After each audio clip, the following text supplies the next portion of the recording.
들게 되는 그 본문을 보게 되셨을 것입니다. 그 일곱 번째 나팔이라는 것이 마지막 나팔입니다. 마지막 나팔이 불 때 주님께서 임하신다고 고린도전서 15장에 주님께서 말씀하셨지요. 그 마지막 나팔이라는 것은 계시록에 보면 일곱 나팔이 일곱 번이 부는데 그 중에 일곱 번째 나팔을 뜻하는 것입니다. 계속해서 주님께서 우리에게 주시는 말씀은 마지막이 다가오고 있다는 말씀입니다. 마지막이 다가오고 있습니다. 여러분, 모든 것에 마지막이 있는 줄 믿으시길 바랍니다. 어떻게 살아야 마지막 시대를 잘 사는 것일까요? 11절을 보십시오. 다 같이 봅니다. 만일 누가 말하려면 하나님의 말씀을 하는 것 같이 하고 누가 봉사하려면 하나님이 공급하시는 힘으로 하는 것 같이 하라. 이는 범사에 예수 그리스도로 말미암아 하나님이 영광을 받으시게 하려 함이니 그에게 영광과 권능이 세세에 무궁하도록 있느니라. 아멘. 거기 여러분 말씀을 끊어 놓으십시오. 만일 해서 하나님의 말씀을 하는 것 같이 하고 해서 하나 끊으세요. 두 번째, 하나님이 공급하시는 힘으로 하는 것 같이 하라 또 하나 끊으세요. 그리고 밑줄을 딱 쳐놓으세요. 하나님이 영광을 받으시게 하려 함이니 거기 밑줄을 쳐놓으십시오. 오늘 모든 말씀의 결론은 이것입니다. 주님께서 다가오시고 점점 다가오시는데 마지막을 사는 지혜가 무엇이고 마지막을 어떻게 살아야 되는가? 우리가 하는 그 모든 것이 하나님이 영광을 받으셔야 되는 줄 믿으시길 바랍니다. 하나님이 영광을 받으셔야 됩니다. 그러면 어떻게 하는 것이 하나님께서 영광을 받으시는 것일까요? 그래서 11절에 두 가지 예를 말씀하셨습니다. 누가 말하려면 하나님의 말씀을 하는 것 같이 하고 누가 봉사하려면 하나님이 공급하시는 힘으로 하는 것 같이 하라. 사람이 그가 잘 말을 못하는 자였는데 하나님의 말씀을 하는 것 같이 하라는 것은 하나님께서 그에게 임하시고 기름 부어주셔서 맺혔던 혀가 풀어져서 담대히 하나님의 말씀을 하는 자가 되었다는 겁니다.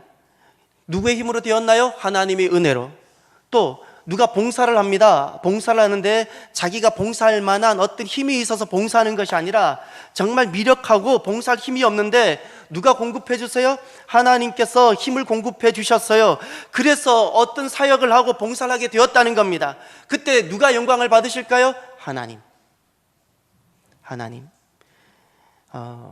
모든 것은 하나님께서 영광을 받으셔야 됩니다. 말할 줄 모르던 자가 주님께서 말씀하게 하심으로 말씀을 하고 힘이 없던 자가 주님께서 힘을 공급해 주심으로 그가 귀한 사역을 하고 신앙생활에 있어서 마지막까지 유혹이 하나 있습니다. 신앙생활에 있어서 마지막까지 유혹은 어떤 종교적인 행위를 통하여 내 이름이 높아지는 것입니다. 내가 높아지고 싶은 겁니다. 사람들이 나를 좀 알아봐 주었으면 좋은 겁니다. 이것이 나를 죽이는 영적 독약임을 잊지 마십시오. 이것이 나를 죽이는 겁니다. 내가 죽고 싶으면 그렇게 하셔도 됩니다. 우리가 교회 일을 하고 여러 가지 봉사 일들을 하지요. 우리가 어떤 사역을 할지라도 사람들 앞에 설면 설수록 더 조심하셔야 되는데 자기 이름이 드러날 때 위기가 옵니다. 자기 이름을 위할 때 위기가 옵니다. 봉사하지 아니함만 못합니다. 하나님께는 영광이 되지도 못하고 그것은 반드시 교회에 분란과 문제를 가져오기 때문에 그렇습니다. 교회에 사는 모든 봉사, 그것은 나를 위해서 해서는 아니 됩니다. 나를 위해서는 해서는 아니 됩니다. 나를 위해 사시려면 나가서 하셔야 됩니다. 교회 안에 사실 것은 모두가 누구를 위해서? 주님을 위해서. 주님을 위해 사는 것만이 진짜 봉사요 하나님께서 받으십니다. 주님을 위해 사는 것은 어떻게 해야 되는 거죠? 하나님이 하시는 것으로. 하나님이 하셨습니다. 하나님이 공급하시는 힘으로. 주님의 능력입니다. 이렇게 고백되어져야 돼요. 우리에게는 이 고백만 있기를 바랍니다. 주님이 하셨습니다. 주님의 능력입니다. 이 고백 다 같이 해볼까요? 주님이 하셨습니다. 주님의 능력입니다. 요 고백, 주님이 하셨습니다.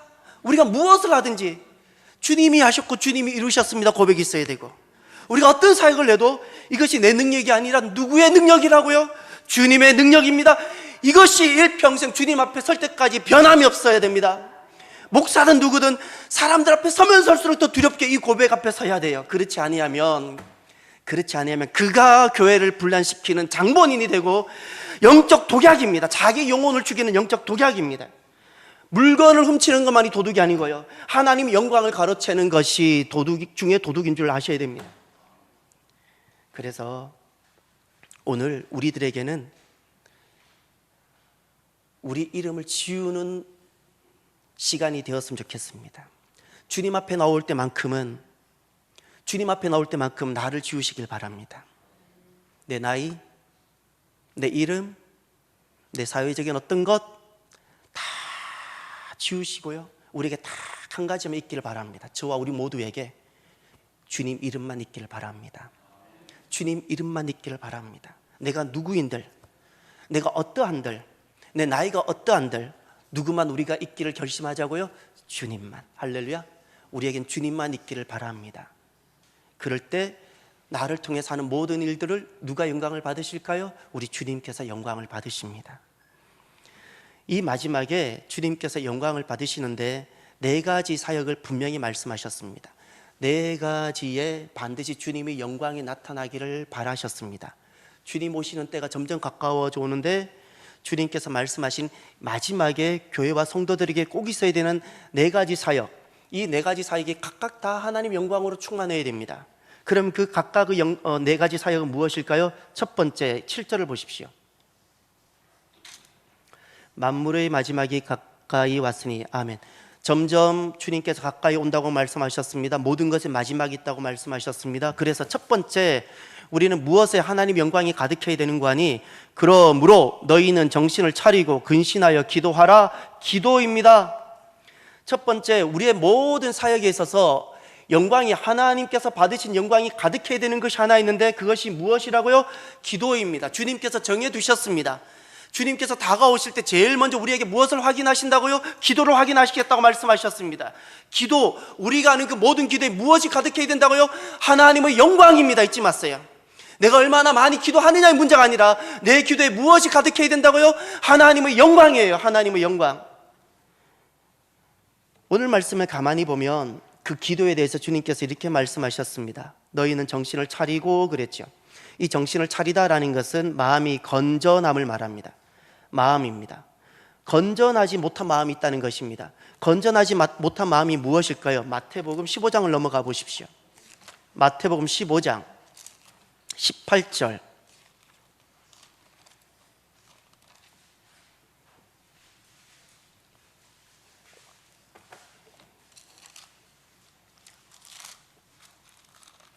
(15장 18절입니다) 입에서 나오는 것들은 마음에서 나오나니 이것이야말로 사람을 더럽게 하느니라. 마음에서 나오는 것은 악한 생각과 살인과 간음과 음란과 도둑질과 거짓 증언과 비방이니 이런 것들이 사람을 더럽게 하는 것이요 씻지 않은 손으로 먹는 것은 사람을 더럽게 하지 못하느니라. 아멘. 마음에서 나오는 이런 것들이 우리를 더럽게 한다 그랬습니다. 이것이 내 마음이 건강하지 못하고 건전하지 못한 마음이라고 주님께서 말씀하셨습니다. 그러니 지금 내 마음이 어떠한지가 중요한 겁니다. 내 몸뚱아리가 지금 여기 와 있는 것보다 더 중요한 것은 하나님은 무엇을 보신다고요? 내 마음을 보세요. 내 마음이 어떠하냐고요? 내 마음이 하나님이 받으시기에 합당할 만한 건전하고 온전한 마음이기를 주님이 원하시는 겁니다. 그러니 저와 여러분 믿음으로 무엇을 지켜야 돼요? 마음입니다. 마음을 지키시기를 바랍니다. 마음이 지켜져야 잊지 마십시오. 하나님께서 받으시는 기도가 됩니다. 기도가 가능합니다. 그리고 또 기도에 대해서 이렇게 말씀하셨습니다. 오늘 본문으로 돌아가셔서 근신하여 기도하라. 너희는 정신을 차리고 기도하라. 근신하여 기도하라 말씀하셨습니다. 우리의 기도에 하나님 영광이 가득해야 되는데 우리의 마음이 순전하고 우리의 마음이 순수하고 우리의 마음이 하나님 은혜로 충만해져 있어야 됩니다. 그런데 근신하여 기도하라는 것은 또 무엇일까요? 이 근신이라는 단어는 헬라 원어를 보셔야 되는데 이것은 술로부터의 문제를 말합니다. 술 취하지 말라는 겁니다. 근신이라는 것은 조금 생각하라는 것, 조금 자기를 어떻게 깊이 생각하라든지 자기를 절제하라는 개념이 아니라 분명히 정확하게 말씀합니다. 술의 문제를 언급하고 계십니다. 술의 문제를 언급하고 술 취하지 말라고 말씀하셨어요. 기도하는 삶을 내가 살기를 원한다면 내 몸으로부터 무엇을 지켜야 된다고요? 술입니다. 술이 뜻하는 바는 세상을 말하는 겁니다.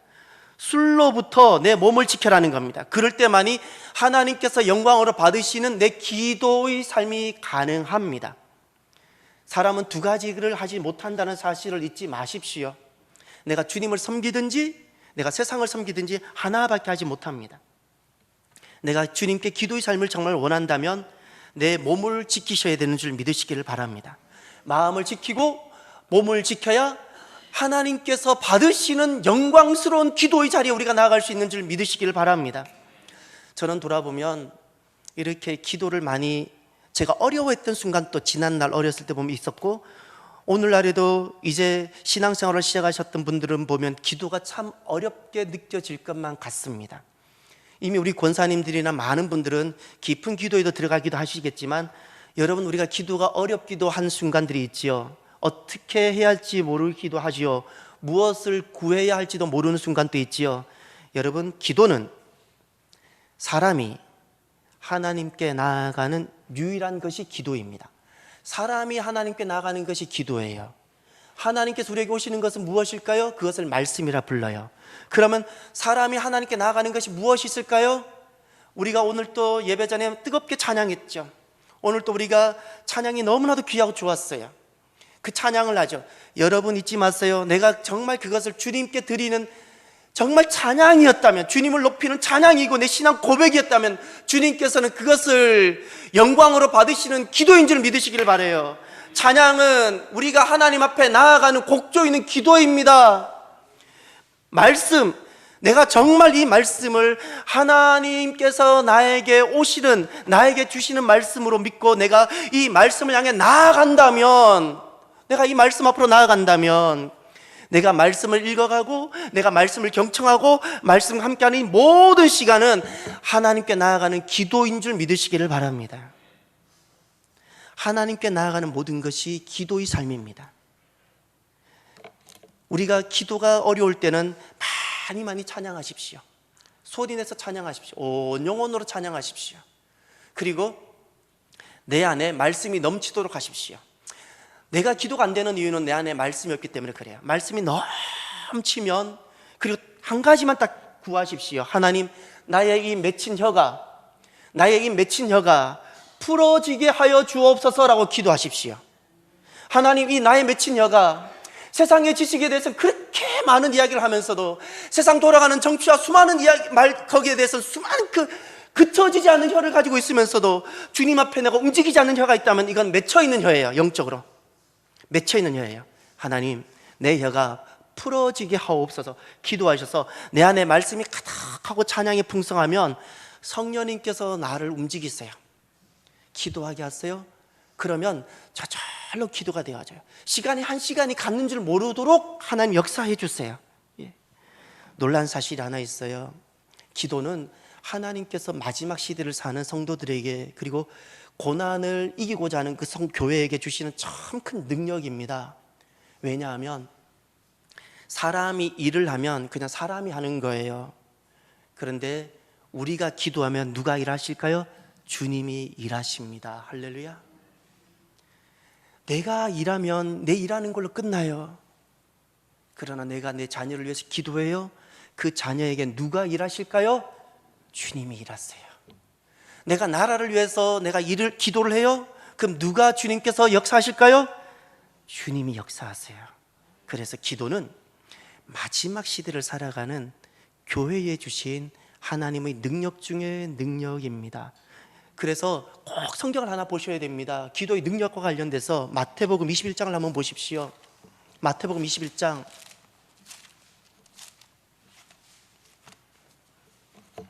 마태복음 21장 21절, 예수께서 대답하여 이르시되 내가 진실로 너희에게 이르노니 만일 너희가 믿음이 있고 의심하지 아니하면 이 무화과 나무에게 된 이런 일만 할 뿐 아니라 이 산더러 들려 바다에 던져지라 하여도 될 것이요 너희가 기도할 때에 무엇이든지 믿고 구하는 것은 다 받으리라 하시니라. 아멘. 지금 우리가 21절에 이 산더러 들려 바다에 던져지라 하여도 될 것이요, 이 말씀이 무엇을 뜻할까요? 이것이 기도의 능력을 뜻하는 겁니다. 기도의 능력이에요. 사람의 힘으로는, 사람의 손으로는 이룰 수 없는 그것을 내가 기도하면 누가 일하신다고요? 하나님께서 일하신다는 뜻이에요. 내게는 불가능하고 내게는 해답이 없지만 그 부분을 내가 주님 앞에 가지고 나와 산 같은 그 문제를 들고 내가 주님 앞에 나아가면 주님께서 그 일을 다루신다는 뜻이에요. 할렐루야. 이것이 기도의 능력이에요. 산을 옮길 만한 바로 그 믿음의 기도, 이것이 기도의 능력이에요. 기도의 능력. 그러나 기도하실 때 정말 저나 우리 모두가 주의하셔야 될 일이 하나 있습니다. 그 기도는 하나님의 영광으로 받지 않으세요. 어떤 기도일까요? 우리가 홀로 기도할 때보다도 특별히 공중에서 대표로 우리가 기도할 때 적는 기도를 합니다. 우리가 적는 기도를 왜 하는지를 제가 말씀을 드리겠습니다. 마태복음 6장을 찾아보십시오. 마태복음 6장 7절. 마태복음 6장 7절. 이 이유 때문에 우리는 오늘날 적는 기도를 합니다. 또 기도할 때에 이방인과 같이 중언부언하지 말라. 그들은 말을 많이 하여야 들으실 줄 생각하느니라. 그러므로 그들을 본받지 말라. 구하기 전에 너희에게 있어야 할 것을 하나님 너희 아버지께서 아시느니라 하고 9절부터 어떤 내용이 나옵니까? 13절까지 주기도가 있는 것을 보십니까? 이 주기도는 주님께서 적는 기도로 주신 내용이에요. 핵심이 무엇인가요? 중언부언하지 말라는 거예요. 내가 무엇을 구하는지 알지 못한 채 중언부언하지 말라는 거예요. 그래서 주기도문을 주셨어요. 오늘날 가톨릭, 아직까지 우리 그 옛 교회에는 이 적는 기도의 그 신앙적 전통이 그대로 남아서 대부분 모든 기도를 적은 기도로 가지고 기도를 합니다. 중요한 것은 중언부언하지 않기 위해서예요. 그러나 우리가 이 적는 기도를 할 때 주의할 점이 있습니다. 적는 기도를 할 때 무엇을 주의하셔야 되는 거 아니? 5절로 돌아가 보십시오. 마태복음 6장 5절. 이 부분이 기도의 단락의 시작입니다. 또 너희는 기도할 때에 외식하는 자와 같이 하지 말라. 그들은 어떻게? 요것입니다. 이것입니다. 이렇게 하려면 기도를 하지 마십시오. 정말 금식해서라도 사람에게 보이려는 것 하지 마십시오. 왜냐하면 기도는 장문도 아니고, 기도는 소설을 쓰는 것도 아니고, 기도는 화려한 어떤 것으로 채우는 것이 아닙니다. 기도는 누구에게 하는 거라고요? 6절을 보십시오. 너는 기도할 때에 내 골방에 들어가 문을 닫고 어떻게? 은밀한 중에 계신 내 아버지께 기도하라. 은밀한 중에 보시는 내 아버지께서 갚으시리라. 아멘. 차라리 떠듬떠듬 할지라도 주님께 하는 그 한마디가 하나님께서 받으시는 영광스러운 기도가 됩니다. 그러나 우리가 아무리 화려하고 수식적인 것이 많을지라도 내가 만약에 사람들 들으라고 했다면, 적는 기도를 통해서 사람 들으라고 했다면 하나님과는 아무런 관계없는 잡동산입니다. 세상에 우리도 이 바깥에 남 쓰레기가 있죠. 그 쓰레기입니다. 영적 쓰레기. 교회를 쓰레기로 채우는 겁니다. 반드시 두렵고 떨림으로 하나님께 단 한마디를 할지라도 하나님께 하실 수 있어야 되는 겁니다. 이것이 우리가 기도를 할 때 하나님 영광 받으시는 기도가 되는 것입니다. 그래서 적는 기도할 때는 그 두 가지를 유념해야 됩니다. 중언부언을 하지 않기 위해서 내가 적어보는 것이고, 그러나 적는 것은 사람에게 보이기 위한 것이 아닙니다. 오직 주님께. 할렐루야. 우리에게는 누구만 있다고요? 주님만 있기를 바랍니다. 그럴 때 우리의 기도가 하나님 받으시는 영광으로 가득하고 내 기도하신 대로 하나님 그곳에서 일하시게 됩니다. 두 번째입니다. 오늘 본문으로 돌아가셔서 하나님께서 영광 받으시길 바라시는 두 번째 영역입니다. 두 번째와 세 번째는 관계입니다. 두 번째와 세 번째를 같이 다루겠습니다. 8절과 9절입니다. 무엇보다도 뜨겁게 서로 사랑할지니 사랑은 허다한 죄를 덮느니라. 서로 대접하기를 원망 없이 하고. 아멘. 여기까지. 8절에서는 사랑을 말씀하셨습니다. 이 우리가 하는 사랑에 하나님 영광으로 가득 차기를 주님이 원하십니다. 9절에서는 대접을 말씀하셨습니다. 이 대접에 하나님께서 받으시는 영광으로 가득하기를 원합니다. 제가 다시금 질문을 드려봅니다. 이 사랑과 대접의 공통점은 무엇일까요? 사랑과의 관계입니다. 사랑은 내가 너무나도 잘 알고 있는 내 가까이에 있는 친숙한 사람과의 관계. 대접이라는 것은 내가 인생에 처음 만난 낯선 사람, 다시는 어쩌면 내가 다시금 만나지 못할 그와 같은 사람과의 관계. 그러니 사랑과 대접은 사랑과의 관계입니다. 사랑과의 관계 속에 무엇이 가득해야 된다고요? 하나님의 영광. 하나님의 영광이 가득해야 돼. 이것을 주님이 원하시고 마지막 시대에 믿음으로 환란이 있을 텐데 교회에 그 환란을 통과하는 비결입니다. 사랑과의 관계입니다. 그러면 사랑과의 관계는 어떻게 해야 되는가? 먼저 가까이 있는 사람들입니다. 내 가까이에 있는 사람들. 8절에 보면 이렇게 말씀하셨습니다. 무엇보다도 뜨겁게 서로 사랑할지니. 여기 세 가지 원리가 나옵니다. 나의 가까이에 있는 사람들에게는 아가페로 하라 그랬어요. 그런데 세 가지가 있었습니다. 첫 번째, 무엇보다도, 이것은 우선성입니다. 우선성. 무엇을 우선하라는 거예요? 내 가까이에 있는 사람에게는 무엇을 우선하라고요? 사랑입니다. 사랑입니다. 두 번째, 뜨겁게라고 했죠. 이것은 간절한 나의 열망을 말합니다. 나의 간절한 소원이 되어져야 되고 열망이 되어져야 됩니다. 무엇이? 사랑이. 간절한 열망이 되어져야 됩니다.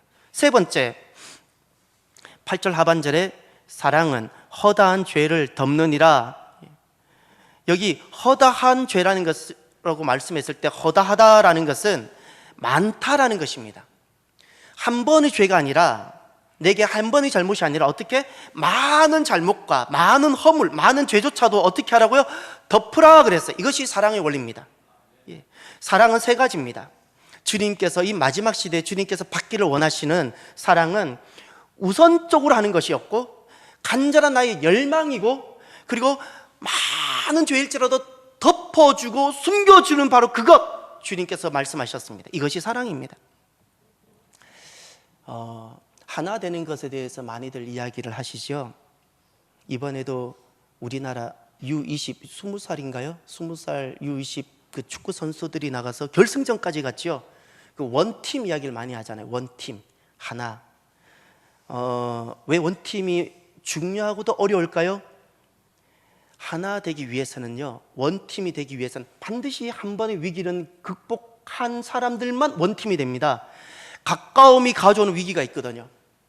적당한 거리가 있으면 절대 위기가 발생하지 않는데, 가까웠을 때 오는 위기가 있어요. 가까움이 가져다 주는 위기, 이 위기를 극복한 힘을 가지고 있고 극복했을 때 원팀이 됩니다. 하나가 됩니다. 가까운 것이 왜 어려운가? 가까우면 무엇이 보일까요? 허물이 보여요. 멀리 있을 때는 몰랐잖아요. 가까이 있어 보니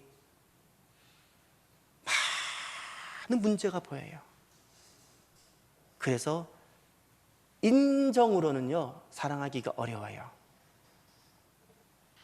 어떻게 우리가 이름에도 불구하고 우선적으로 사랑하고, 이 사랑을 이루는 것이 나의 간절한 열망이고, 많은, 한두 가지가 아니라 많은 허물이 있음에도 불구하고 그것을 덮는 것은 도대체 무엇일까요? 인정이 아니고요, 성품이 아니고 무엇이에요? 믿음입니다. 믿음입니다. 믿음이에요. 믿음. 오늘 본문에서 주님께서 이 사랑, 아가페 핵심 개념을 덮음이라 말씀하셨습니다. 사랑은 허다한 죄를 덮느니라. 덮는다 말씀하셨어요. 예수님께서 우리 주님께서 아담과 하와가 타락했을 때 그들이 자기 그 부끄러운 것을 덮으려고 처음에 무엇을 가렸어요? 그 무화과 나무 잎으로 가렸죠. 무화과 나무 잎을 보셨어요? 요렇게 생겼어요. 제 손보다 큰 거. 이걸로 몸을 가리겠습니까? 주님께서 그들에게 무엇을 지어주셨어요? 가죽 옷. 그들의 몸을 덮어주셨어요. 덮어주셨어요. 주님께서는 오늘도 보혈로 주님 앞에 나오는 자, 예수 그리스도 이름을 믿는 자들은 주님께서 어떻게 해요? 덮어주세요. 할렐루야. 덮어주세요. 이것이 주님께서 우리에게 베풀어 주신 사랑이에요. 사랑이에요. 그래서 아가페의 사랑의 핵심은요, 덮어주는 것입니다. 용서하는 것입니다. 마태복음 18장을 찾아보십시오. 마태복음 18장 21절.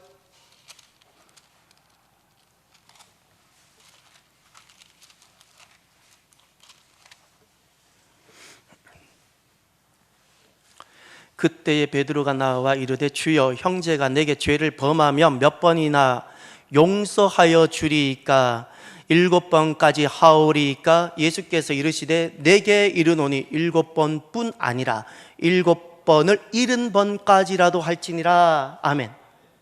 지금 주님께서 베드로는 정말 지금까지 가지고 왔던 최고의 태도와 최고의 좋은 마음을 가지고 잘못한 사람 한 7번 정도, 이 정도면 주님께서 칭찬하실 줄 알았어요. 이 정도 하면 그래 됐다, 그 정도 해주라고 할 줄 알았는데 주님이 말씀은 어떤 것이었어요? 7번을 70번을 하라 그랬어요. 이것은요, 끝까지 용서해 주라는 거예요. 요 마음을 어떻게 알 수 있냐면 어머니로 돌아가 보세요. 어머니 마음이 어떠한가요? 내 자녀 한두 번 우리가 잘못했던가요? 한두 번 실수하던가요? 그런데 어머니는 어떤가요? 끝까지 용납하고요, 끝까지 품고요. 70번이 아니라 700번을 잘못해도 어머니는 그들을 다시금 맞이합니다. 할렐루야. 요 마음이에요. 요 마음. 어머니는 덮어주는 사람이에요. 덮어줘요. 어머니 그 마음에 아가페의 사랑의 흔적이 있어요. 덮어줘요, 또 받아줘요, 다시금 일어나게 해줘요, 또 격려해줘요. 우리에게 잊지 마세요.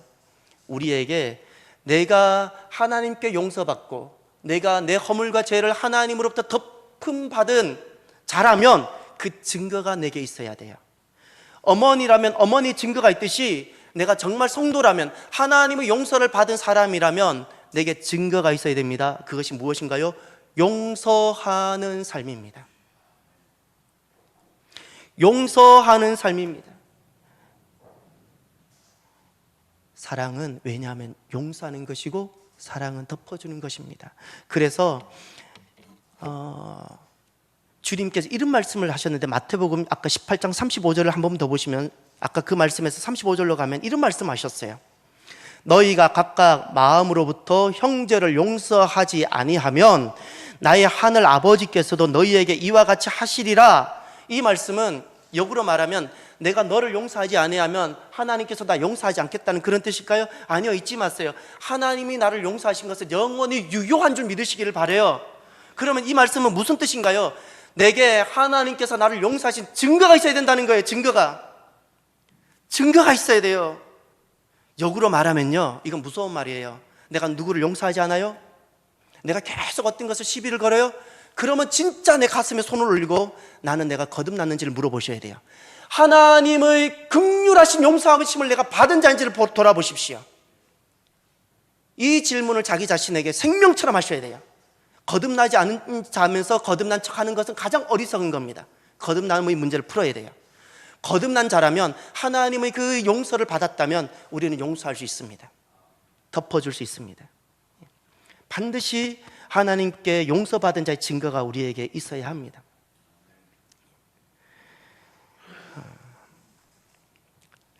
그리고 세 번째가 아니라 두 번째는 낯선 사람과의 관계죠. 오늘은 시간이 벌써 여기까지 왔어요. 세 번째인 낯선 사람과의 관계와 네 번째 그 섬김이죠. 네 번째가 대접하는 거죠. 네 번째가 봉사하는 거죠. 대접하고 봉사하는 것은 다음 주에 다루도록 하겠습니다. 이 시간 우리 잠깐 눈을 감고 기도할까요? 우리가 무엇을 하든지 그가 어떤 모습으로 있는지가 중요치 않고요, 하나님께서 영광을 받으시냐가 중요합니다.